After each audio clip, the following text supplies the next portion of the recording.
Welcome to the World Report. We begin this Monday edition with distressing news breaking from the Vatican, which has announced that Pope Francis, the leader of 1.4 billion Catholics in the world, died on Easter at the age of 88.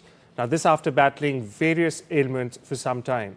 The 88-year-old leader of the Vatican was admitted, in fact, to the hospital for 5 weeks, fighting double pneumonia. He did not preside over the Vatican's Mass for Easter on Sunday, that's yesterday, but did appear at the end of the event. In his Easter message, he called for an immediate ceasefire in Gaza. The Pope also called on the Palestinian militant group Hamas to release its remaining hostages and also condemned what he said was a worrisome trend of antisemitism around the world.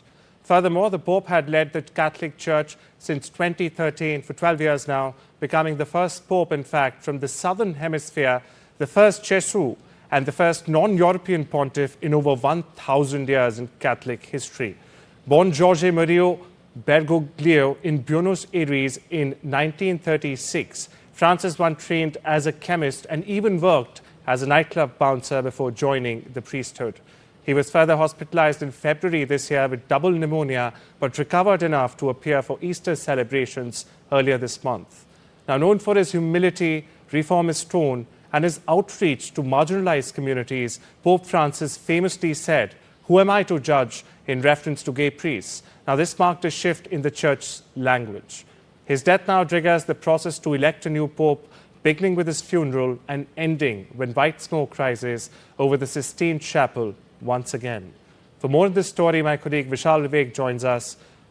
Vishal, give our viewers a lowdown on the life, legacy of Pope Francis and what happens now. Well, in the next 10 days, the next successor could be chosen, but that is up to the Vatican. The mourning period could be anywhere between 9 to 10 days, and there will be a public display of Pope's body. But Pope himself had talked about this in the past and said that he doesn't want the body to be displayed in an open casket. He wants it to be a closed affair. He doesn't want a big display of it, as you have also mentioned that he was one of the most humble people to ever occupy the topmost papal position in the world. And he had close to about 1.5 billion followers, and he had many firsts to his name. He was the first one from the Southern Hemisphere to be the Pope. He was the first one from the Latin America region to be the Pope.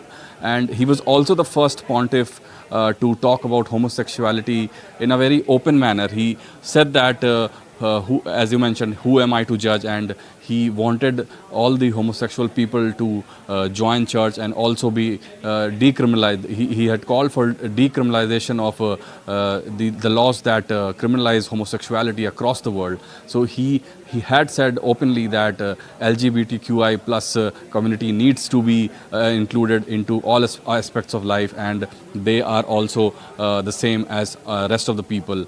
So he had taken these positive stance repeatedly over the last 10 to 12 years, ever since he was chosen as the pontiff. Thank you so much for putting things in perspective, Vishal. It's a story we'll, of course, keep on tracking.